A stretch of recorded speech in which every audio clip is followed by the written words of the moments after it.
નમસ્કાર મિત્રો, દેશ અને દુનિયાના સૌથી મોટા સમાચારમાં આપનું સ્વાગત છે। તો આજના તાજા સમાચાર મેળવવા માટે વિડીયોને અંત સુધી જોતા રહો અને આવા જ દરરોજના સમાચાર સૌથી પહેલા મેળવવા માટે આ ચેનલને સબસ્ક્રાઇબ કરવાનું ના ભૂલતા। તો મિત્રો, આજના પ્રથમ સમાચાર વિશે વાત કરીએ તો અંબાલાલ પટેલની નવી આગાહી। મિત્રો, અંબાલાલ પટેલે વધુ એક આગાહી કરી છે, જેમાં તેમણે એક નવા ચક્રવાતની સંભાવના વ્યક્ત કરી છે। મિત્રો, આપણે જણાવી દઈએ કે વેસ્ટર્ન ડિસ્ટર્બન્સને કારણે ઝાકળ વર્ષા અને હળવો વરસાદ થઈ શકે છે। 18થી લઈને 21 માર્ચ દરમિયાન મિત્રો પશ્ચિમી વિક્ષેપના આવવાની શક્યતા છે અને જ્યારે મિત્રો હવામાન નિષ્ણાંતે અંબાલાલે એવી આગાહી કરી છે કે આવનારા દિવસોમાં ગરમીનું પ્રમાણ પણ હવે ધીમે ધીમે વધશે અને મધ્ય ગુજરાતમાં તાપમાનનો પારો 38 ડિગ્રી સુધી પહોંચવાનો અનુમાન લગાવવામાં આવ્યો છે। અંબાલાલે મિત્રો એક નવા ચક્રવાતની પણ આગાહી કરી છે, જે 18થી 21 તારીખની વચ્ચે આપણને જોવા મળી શકે છે। ત્યાર પછીના સમાચાર વિશે મિત્રો વાત કરીએ તો મોદી સરકારની મોટી ભેટ। મિત્રો, ચૂંટણી અને હોળી પહેલા ગરીબો માટે કેન્દ્ર સરકાર દ્વારા 3 મોટી જાહેરાત કરવામાં આવી છે। આ જાહેરાત અનુસાર મિત્રો ગરીબ અને મધ્યમ વર્ગના લોકોને સસ્તા ભાવે પ્રોડક્ટ આપવામાં આવશે, જે અંતર્ગત મિત્રો કેન્દ્ર સરકાર દ્વારા 3 પેકેજ બહાર પાડવામાં આવ્યા છે, જે અંતર્ગત મિત્રો ભારત આટા, ભારત રાઈસ તેમજ ભારત દાળના પેકેજ બહાર પાડવામાં આવ્યા છે।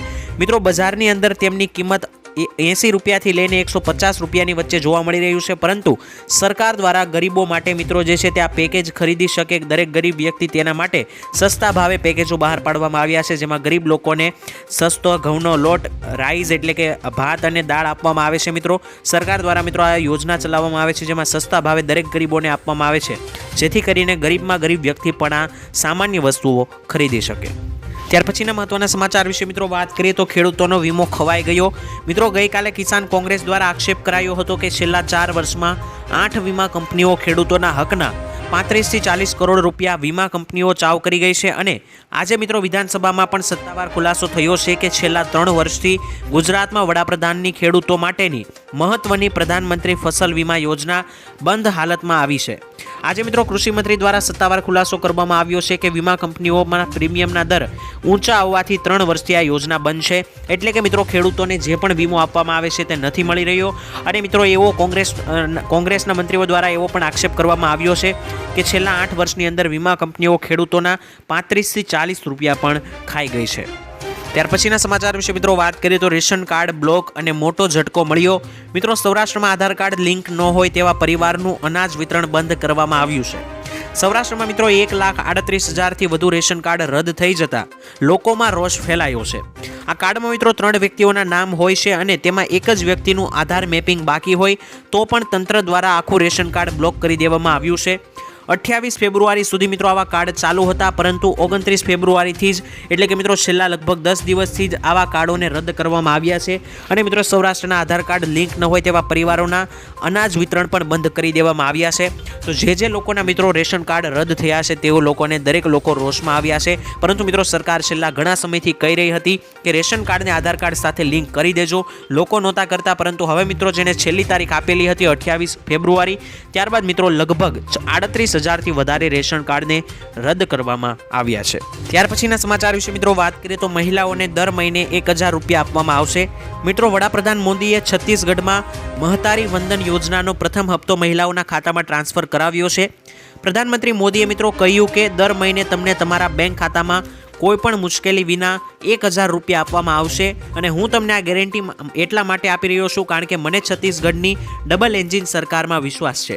એટલે કે મિત્રો નરેન્દ્ર મોદીની ડબલ એન્જિન સરકાર જે હમણાં ચૂંટણી જીતી છે છત્તીસગઢમાં, ત્યાં મિત્રો મહતારી વંદન યોજનાનો પ્રથમ હપ્તો મહિલાઓના ખાતામાં 1,000 રૂપિયાનો ટ્રાન્સફર કરવામાં આવ્યો છે। ત્યાર પછીના સમાચાર વિશે મિત્રો વાત કરીએ તો ગુજરાતમાં મોંઘવારીનો માર। મિત્રો, રાજ્યમાં ઉનાળાની સિઝન શરૂ થઈ રહી છે, ત્યાં લીંબુના માંગ વધી રહી છે। અન્ય મિત્રો જોઈએ તો લીંબુના ભાવમાં વધારો જોવા મળી રહ્યો છે અને હાલ માર્કેટ યાર્ડમાં માત્ર મહારાષ્ટ્રના લીંબુ જ આવતા હોવાના કારણે ભાવ 180 રૂપિયાએ પહોંચ્યો છે, જેમાં મિત્રો વેપારીઓના અનુસાર રમઝાનના તહેવારોમાં પણ લીંબુ અને ફ્રૂટનો સૌથી વધારે ઉપયોગ થતો હોય છે, જેની અસર મિત્રો સીધી લીંબુ ઉપર જોવા મળી છે અને આ વચ્ચે મિત્રો કહેવામાં આવી રહ્યું છે કે ઉનાળામાં લીંબુના ભાવમાં હજુ પણ વધારો કરવામાં આવશે, જે અંગે મિત્રો વેપારીઓએ જણાવ્યું છે કે એપ્રિલ અને મે મહિનાની અંદર એટલે કે આવતા મહિનાથી જ લીંબુના ભાવ 300 રૂપિયાને પાર પ્રતિ કિલો પહોંચી જશે। ત્યાર પછીના સમાચાર વિશે મિત્રો વાત કરીએ તો છેવાડાના ખેડૂતોને પણ સિંચાઈનું પાણી આપવામાં આવશે। મિત્રો પાણી પુરવઠા મંત્રી કુંવરજી બાવળિયાએ વિધાનસભા ગૃહમાં પાણી પુરવઠા વિભાગની માંગણીઓને રજૂ કરતા જણાવ્યું હતું કે મુખ્યમંત્રી ભૂપેન્દ્ર પટેલના નેતૃત્વમાં ગુજરાતના શહેરી તથા ગ્રામીણ વિસ્તારના છેવાડાના નાગરિકો માટે પીવાનું શુદ્ધ પાણી તેમજ ખેડૂતોને સિંચાઈનું પાણી પહોંચે તે હેતુથી રાજ્ય સરકાર દ્વારા વર્ષ 2024-25ના અંદાજપત્રમાં પાણી પુરવઠા પ્રભાવ હેઠળ ₹6240 કરોડની માતબર રકમની જોગવાઈ કરવામાં આવી છે. એટલે કે મિત્રો ખેડૂતોને યોગ્ય પાણી મળી રહે ખેતી માટે સાથે જ પીવા માટે તેની માટે સરકારે ₹6240 કરોડ ફાળવ્યા છે, જેથી કરીને દરેક ખેડૂત છેવાડાનો ખેડૂત હોય તો પણ ભલે અને નહેરમાં દરેક ખેડૂતોને જે છે તે પાણી મળી રહે, જેથી તેનો પાક સારો મળે. કારણ કે પાકને સારું પાણી મળે તો તે સારો પાક મળે અને ખેડૂતો સારી કમાણી કરી શકે, સાથે જ તેને પીવાલાયક પાણી પણ મળી શકે. તેની માટે સરકારે 6000 કરોડથી વધારે રૂપિયાની ફાળવણી કરી છે. ત્યાર પછીના સમાચાર વિશે મિત્રો વાત કરીએ તો આજના તાજા ખેડૂત સમાચાર. મિત્રો માર્કેટ વિશે વાત કરીએ તો રાજકોટ માર્કેટ યાર્ડમાં આજે મોટા પ્રમાણમાં જણસીની આવક થઈ છે. માર્કેટ યાર્ડમાં મિત્રો આજે તદુપરાંત ચણા, ધાણા સહિતના પાકોની પણ મોટા પ્રમાણમાં આવક થઈ છે. માર્કેટ યાર્ડની બહાર મિત્રો 7-7 કિલોમીટરની લાંબી લાઈનો પણ જોવા મળી આજે. અને આજે માર્કેટ યાર્ડમાં 1100થી વધારે વાહનોનો પણ પ્રવેશ કરવામાં આવ્યો હતો. માર્કેટ યાર્ડમાં મિત્રો ચણા અને ધાણા સહિતના પાકો ઉતારવામાં આવ્યા હતા. રાજકોટ માર્કેટ યાર્ડમાં આજે પીળા ચણાની અધધ 9000 ક્વિન્ટલ આવક થઈ હતી. પીળા ચણાનો ભાવ મિત્રો ખેડૂતોને આજે 1000થી લઈને 1135 રૂપિયા આપવામાં આવ્યો હતો. જ્યારે સારા ભાવ મળતા ખેડૂતો અતિ ખુશીમાં આવ્યા હતા અને ખુશહાલ જોવા મળ્યા હતા.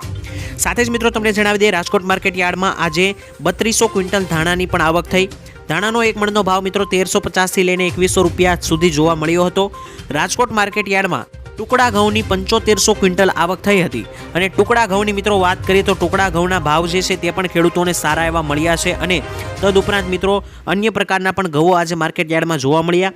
સાથે જ મિત્રો આજે માર્કેટ યાર્ડમાં કપાસની પણ 3000 ક્વિન્ટલ આવક થઈ અને એક મણ કપાસના ભાવ ખેડૂતોને 1475થી લઈને 1640 રૂપિયા આપવામાં આવ્યા હતા. ખેડૂતોને મિત્રો કપાસના 1600 રૂપિયાથી વધારે મળતા દરેક ખેડૂતોના મોઢા ઉપર ખુશીનો માહોલ જોવા મળ્યો હતો. તેની સાથે સાથે મિત્રો મગફળીની પણ આજે મોટા પ્રમાણમાં આવક માર્કેટ યાર્ડમાં થઈ છે, જેના પણ મિત્રો અન્ય મગફળીની જાતને આધારે 1100થી 1300 રૂપિયાની અંદર ભાવો બોલાયા હતા. ત્યાર પછીના મહત્વના સમાચાર વિશે મિત્રો વાત કરીએ તો ખેડૂતોની લોન માફ કરવામાં આવે. મિત્રો વારંવાર પાક ધિરાણ લોન અને દેવા માફીને લઈને સમાચારો આપવામાં આવે છે, તો પણ મિત્રો ખેડૂતોના દેવા માફ અને પાક ધિરાણ રાહત આપવામાં નથી આવતી. હવે મિત્રો 2024ની વિધાનસભાની ચૂંટણી પણ આવી રહી છે અને મિત્રો 2024ની વિધાનસભાની ચૂંટણી પહેલા ખેડૂતોના દેવા માફ કરવામાં આવે અને મિત્રો જે ખેડૂતોએ પાક ધિરાણ પર લોન લીધી છે તેમને મિત્રો રાહત આપવામાં આવે તેવી માંગણીઓ ખેડૂતો દ્વારા કરવામાં આવી રહી છે. જોકે મિત્રો અત્યારે મોંઘા બિયારણો, કમોસમી વરસાદના માવઠાઓનો માર આ દરેક વસ્તુઓ સહન કરવાનો વારો ખેડૂતોને આવે છે, તો પણ સરકાર ખેડૂતોનું સાંભળતી નથી. આના વિશે મિત્રો તમારું શું કહેવું છે? મિત્રો ખેડૂતોની લોન અને પાક ધિરાણની લોન માફ થવી જોઈએ કે નહીં? કમેન્ટ બોક્સમાં લખીને દરેક ખેડૂત ભાઈ જણાવી આપજો. તો ખેડૂતોને હોળી પહેલા 3 મોટી ભેટ આપવામાં આવશે. મિત્રો તમને જણાવી દઈએ કે હાલમાં ચૂંટણી અને હોળીને હવે માત્ર ગણતરીના દિવસોની જ વાર છે, ત્યારે મોટા સમાચાર આવી રહ્યા છે. મિત્રો આ હોળી પહેલા પેટ્રોલ અને ડીઝલના ભાવમાં 1 થી 2 રૂપિયા નહીં પરંતુ 11 રૂપિયા જેટલો ઘટાડો થઈ શકે છે એવા સંકેતો મળી રહ્યા છે. આ સિવાય મિત્રો પ્રધાનમંત્રી ગરીબ કલ્યાણ અન્ન યોજના હેઠળ પણ મફત અનાજ પ્લસ ગુજરાત સરકારનું અનાજ પ્લસ હોળી નિમિત્તે તમને વધારાની ખાંડ અને તેલના પાઉચનું વિતરણ પણ શરૂ કરવામાં આવશે. સાથે જ મિત્રો મિલેટ વર્ષની ઉજવણીના ભાગરૂપે બાજરો, જુવાર, મકાઈ અને રાગી જેવા ધાન્ય પાકનું પણ વિતરણ કરવામાં આવશે. તો મિત્રો હોળી ઉપર ખેડૂતોને આ દરેક મોટી ભેટો મળી રહી છે. તો ત્યારબાદના મહત્વના સમાચાર વિશે મિત્રો વાત કરીએ તો ખેડૂતોના દેવા માફી અંગે એક નવી જાહેરાત કરવામાં આવી છે. મિત્રો ખેડૂત દેવા માફ કરવાને લઈને સરકાર અને ખેડૂત આગેવાનો વચ્ચે ફરી એકવાર મામલો ગરમાયો છે. આ વર્ષે મિત્રો કમોસમી વરસાદ ખેડૂતોને પોષણક્ષમ ભાવ ન મળતા અને બજારમાં પણ મંદીને કારણે ખેડૂતોને ભારે નુકસાન થયું છે. અને મિત્રો ખેડૂતો પાસે જૂના દેવા ભરવા માટે પણ પૈસા નથી, જેથી ખેડૂતોને દેવાના ભારમાંથી રાહત આપવામાં આવે તેવા મિત્રો દેવા માફીને લઈને સમાચાર આવ્યા છે. અને દેવા માફ કરીને ખેડૂતોને સહાય આપવામાં આવે તેવી માંગો ખેડૂતો તરફથી થઈ રહી છે, પરંતુ મિત્રો ખેડૂતોને જવાબમાં એવું કહેવામાં આવે છે કે અત્યારે સરકાર પાસે પૂરતું ફંડ, પૂરતું બજેટ નથી કે ખેડૂતોના દેવા માફ થઈ શકે. જોકે મિત્રો સરકાર જે છે તે કહેવામાં આવે છે કેટલાક લોકો અને અહેવાલો મુજબ કે સરકાર કેટલાક ઉદ્યોગપતિઓના લાખો કરોડો રૂપિયાના દેવા માફ કરે છે, અને ખેડૂતોના દેવા માફ કરવાની વાત આવે ત્યારે એવો જવાબ મળે છે કે અત્યારે પૂરતું બજેટ નથી. તો ત્યાર પછીના મહત્વના સમાચાર વિશે મિત્રો વાત કરીએ તો પીએમ કિસાન સન્માન નિધિ યોજના. મિત્રો પ્રધાનમંત્રી કિસાન સન્માન નિધિ યોજનાના લાભાર્થીઓ માટે મોટા સમાચાર છે. 16મા હપ્તા પછી મિત્રો અત્યારે ખેડૂતો 17મા હપ્તાની રાહ જોઈ રહ્યા છે, ત્યારે લગભગ 9 કરોડ ખેડૂતોને જલ્દી સારા સમાચાર મળી શકે. મિત્રો મીડિયાના ફરતા અહેવાલો અનુસાર મોંઘવારીને જોતા કેન્દ્ર સરકાર પ્રધાનમંત્રી કિસાન સન્માન નિધિનો હપ્તો વધારવા પર વિચારણા કરી રહી છે. સાથે જ મિત્રો સરકાર ટૂંક સમયમાં કિસાન સન્માન નિધિ યોજના હેઠળ ખેડૂતોને આપવામાં આવતી વાર્ષિક 6000 રૂપિયાની રકમ વધારી શકે છે. કેન્દ્ર સરકાર પીએમ કિસાન સન્માન નિધિની રકમમાં થોડો ઘણો વધારો કરી શકે તેવા એંધાણ દેખાઈ રહ્યા છે. આ જોકે આ અંગે મિત્રો સત્તાવાર રીતે કોઈ પણ પ્રકારની જાહેરાત નથી કરવામાં આવી સરકાર દ્વારા, પરંતુ કેટલાક મીડિયા રિપોર્ટ્સના અહેવાલો મુજબથી અમે તમને કહી શકીએ કે આવું ભવિષ્યમાં બની શકે છે. તો ત્યાર પછીના મહત્વના સમાચાર વિશે મિત્રો વાત કરીએ તો કન્યાઓને મળશે ખાતામાં પૈસા. મિત્રો રાજ્યના મુખ્યમંત્રી ભૂપેન્દ્ર પટેલના હસ્તે આજથી નમો લક્ષ્મી યોજના અને નમો સરસ્વતી યોજનાનો શુભારંભ થયો છે. મિત્રો મુખ્યમંત્રી આજે ઘાટલોડિયા ખાતે જ્ઞાન યજ્ઞ સ્કૂલમાં શિક્ષણ ક્ષેત્રે અંદાજિત રૂપિયા 1650 કરોડની 2 મહત્વપૂર્ણ યોજનાઓનો પ્રારંભ કરાવ્યો છે. આ અવસરે મિત્રો ગુજરાતના પ્રાથમિક અને માધ્યમિક શિક્ષણ મંત્રી કુબેર ડિંડોર પણ ઉપસ્થિત રહ્યા હતા. રાજ્યની માધ્યમિક અને ઉચ્ચતર માધ્યમિક શાળાઓમાં અભ્યાસ કરતી કન્યાઓ ધોરણ 9 થી લઈને ધોરણ 12 સુધીનો અભ્યાસ પૂર્ણ કરે તે હેતુથી મિત્રો કેન્દ્ર સરકાર જે છે તે મિત્રો કન્યાઓ માટે નમો લક્ષ્મી યોજના શરૂ કરાવી રહી છે. ધોરણ 9 થી 12 નો અભ્યાસ પૂર્ણ કરનારની દરેક કન્યાને નમો લક્ષ્મી યોજના અંતર્ગત 50,000 રૂપિયાની સહાય જે છે તે ચૂકવવામાં આવશે. આ યોજનાનો લાભ મિત્રો રાજ્યની સરકારી અનુદાનિત તેમજ ખાનગી શાળાઓમાં ધોરણ 9 થી 12માં અભ્યાસ કરતી અંદાજિત 10 લાખ કન્યાઓને આપવામાં આવશે. આ યોજનાથી મિત્રો ધોરણ 9 થી 12માં કન્યાઓ વધુ સંખ્યામાં પ્રવેશ મેળવશે, તેમજ આ ધોરણોમાં કન્યાઓનો ડ્રોપ આઉટ રેટ ઘટશે અને તેમના શિક્ષણ અને પોષણમાં પણ સહાય મળશે. જો કે મિત્રો કન્યાઓ માટે સરકાર એટલે આ યોજના બહાર પાડી રહી છે. કેટલાક સમાજની અંદર મિત્રો કન્યાઓને ભણાવવામાં નથી આવતી પૈસાને કારણે, જેથી કરીને મિત્રો સરકારે જે છે તે સહાય જાહેર કરી છે, જેમાં ધોરણ 9, 10, 11, 12 જે દીકરીઓ ભણશે તેને 50,000 રૂપિયાની સહાય આપવામાં આવશે. અને આના માટે મિત્રો બજેટની અંદર પણ સરકારે કરોડો રૂપિયાની ફાળવણી નોંધાવી છે. તો મિત્રો ત્યાર પછીના મહત્વના સમાચાર વિશે વાત કરીએ તો પેટ્રોલ ડીઝલના ભાવ ઘટી શકે છે. મિત્રો કેન્દ્રીય મંત્રી હરદીપસિંહ પુરીએ એકવાર પેટ્રોલ અને ડીઝલના ભાવ ઘટાડા પર રસપ્રદ ટિપ્પણી કરી છે. તેઓએ જણાવ્યું કે વિશ્વભરની રાજકીય પરિસ્થિતિમાં સુધારો થશે તો જ તેલના ભાવમાં સ્થિરતા આવશે અને સરકાર ભાવ ઘટાડા પર ધ્યાન કેન્દ્રિત કરી શકશે. સાથે જ મિત્રો લાલ સમુદ્રમાં થતા અત્યારે હુમલાઓ તેમજ વૈશ્વિક તણાવને કારણે ભાવમાં અત્યારે અસ્થિરતા જોવા મળી રહી છે. જોકે 23 મહિનાથી અમે ઈંધણ પરની એક્સાઇઝ ડ્યુટીમાં ઘટાડો કરીને વાહન ચાલકોને રાહત આપી રહ્યા છે, જેવું મિત્રો જણાવ્યું છે મંત્રીએ. ત્યાર પછીના સમાચાર વિશે મિત્રો વાત કરીએ તો જરૂરિયાતમંદ લોકોને 10,000 રૂપિયા સહાય મળશે. મિત્રો ગરીબ પરિવારો અને નાના ખેડૂતોને માત્ર ને માત્ર આધાર કાર્ડના પુરાવા સાથે 10,000 રૂપિયા બેંકમાંથી આપવામાં આવશે. મિત્રો પીએમ સ્વનિધિ યોજના હેઠળ પોતાના વ્યવસાયના ઉપયોગ માટે પહેલા વર્ષે 10,000 અને બીજા વર્ષે 20,000 રૂપિયા સુધીની લોન સરકારી બેંકમાંથી આપવામાં આવશે. જ્યારે મિત્રો આ યોજનાનો મુખ્ય હેતુ છે તે નાના પરિવારોને આર્થિક રીતે સદ્ધર કરવાનો અને નાના ગરીબ પરિવારોને આગળ લાવવાનો રહેવાનો છે, કારણ કે તેને માત્ર ને માત્ર આધાર કાર્ડના પુરાવા સાથે બેંકમાંથી 10 થી 20,000 રૂપિયાની સહાય મળવાપાત્ર થશે. તો ત્યાર પછીના સમાચાર વિશે મિત્રો વાત કરીએ તો શું ફરીવાર દેશમાં કોરોના આવશે? મિત્રો બેવડી ઋતુને કારણે મોટા ભાગના લોકોની હાલત અત્યારે શરદી ઉધરસથી બેફાફડી થઈ છે અને સમસ્યાઓનો સામનો કરી રહેવો પડ્યો છે. સમગ્ર દેશમાં મિત્રો કોરોનાના કેસમાં અત્યારે ઝડપથી વધારો થઈ રહ્યો છે. ખાસ મિત્રો ફરીને દિલ્હીમાં કોવિડના કેસ વધવા લાગ્યા છે, ત્યારે ડોક્ટરોનું કહેવું છે કે છેલ્લા 1 થી 2 સપ્તાહથી કોવિડના કેસમાં વધારો થઈ રહ્યો છે અને હોસ્પિટલમાં મિત્રો ઘણા દિવસોમાં પછી 3 કોવિડ દર્દીઓ એક સાથે દાખલ કરવામાં આવ્યા છે. મિત્રો ગુરુવારના અહેવાલ મુજબ દિલ્હીમાં કોરોનાના 63 નવા કેસો નોંધાયા છે. તો મિત્રો જો તમને પણ શરદી ઉધરસ જેવા લક્ષણો દેખાય તો તમારે તાત્કાલિક સારવાર લઈને સ્વસ્થ થઈ જવું. તો ત્યાર પછીના મહત્વના સમાચાર વિશે મિત્રો વાત કરીએ તો મહિલાઓને મફત સિલાઈ મશીન મળશે.